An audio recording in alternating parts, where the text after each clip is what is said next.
দাবি। আমরা ঢাকা 14তে ছিলাম, 14তে থাকবো, তো 14তেই থাকতে চাই। দাবি আমাদের একটাই, ঢাকা 14তেই থাকতে চাই।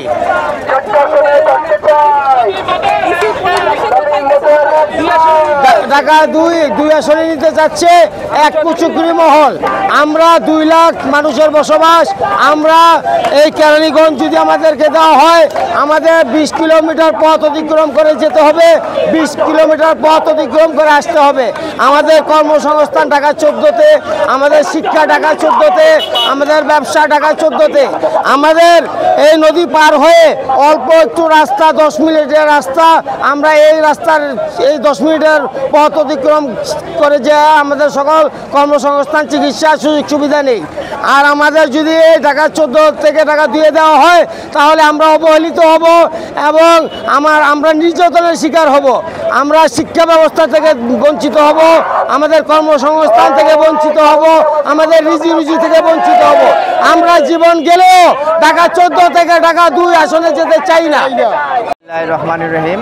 আমাদের দাবি হচ্ছে, আমরা বিগত আমলে ফ্যাসিস্টের সময় আমরা আগে যখন নির্বাচন হয়েছিল তখন আমরা ঢাকা 7 আসনে ছিলাম।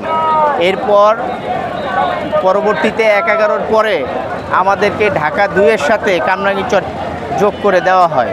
কিন্তু আমাদের কামরাঙ্গীরচরের মানুষের দাবি একটাই, আমরা ঢাকা 7 আসনে থাকতে চাই। এখন বর্তমানে 56 এবং 57 নম্বর ওয়ার্ড ঢাকা 7 আসনে দেওয়া হয়েছে। কিন্তু আমরা 55 নম্বর ওয়ার্ড, কামরাঙ্গীরচরের আরেকটি বৃহৎ ওয়ার্ড, সেই ওয়ার্ডটা আমরা ঢাকা 7 আসনে চাই। এটাই আমাদের দাবি। রহিম, আমরা কামরাঙ্গীরচরের স্থানীয় বাসিন্দা।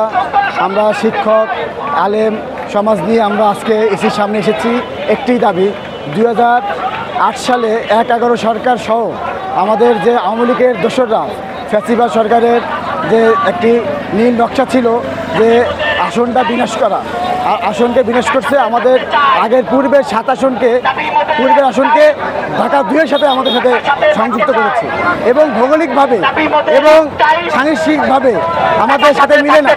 আমাদের ঢাকা 2 আসন এমন একটি দাবি, ভৌগোলিকভাবে নদীর ওই পার এবং এই পার, ঢাকা জেলা এবং ঢাকা মহানগর কখনো এক হতে পারে না। আমাদের দীর্ঘদিনের দাবি ছিল যে আমরা সেই পূর্বের ন্যায় আমরা আবার ফিরে আসতে চাই ঢাকার সাথে সাথে। আর বর্তমান অন্তর্বর্তী সরকার যে দাবিটা নিয়েছে, যে খসড়া করেছে, ওই খসড়ার সাথে আমরা একতা প্রকাশ করতে আসছি। শুধু 55 নম্বর ওয়ার্ড, কামরাঙ্গীরচর থানার সাথে 55 নম্বর ওয়ার্ডকে ঢাকা 10-এর সাথে দিয়েছে। আমরা চাই যে আজকে ইসি পুনর্বিন্যাস করবে 55 নম্বর ওয়ার্ড, 56 নম্বর, 57 নম্বর নিয়ে লালবাগ, চকবাজার, কামরাঙ্গীরচর থানা একটি পূর্ণ আসন তৈরি করবে। এই আজকে আমাদের গণদাবি।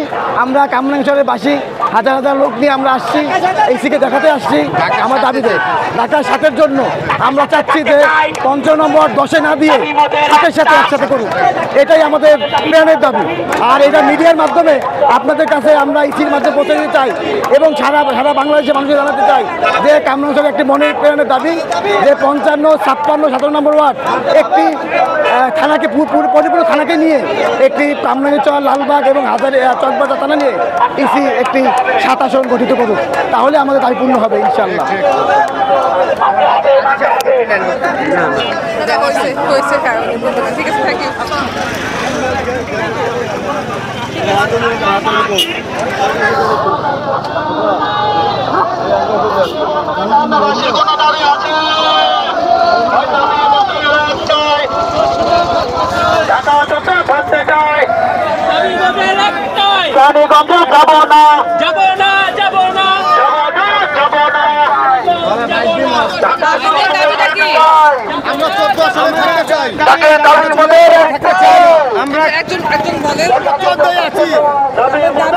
আমাদের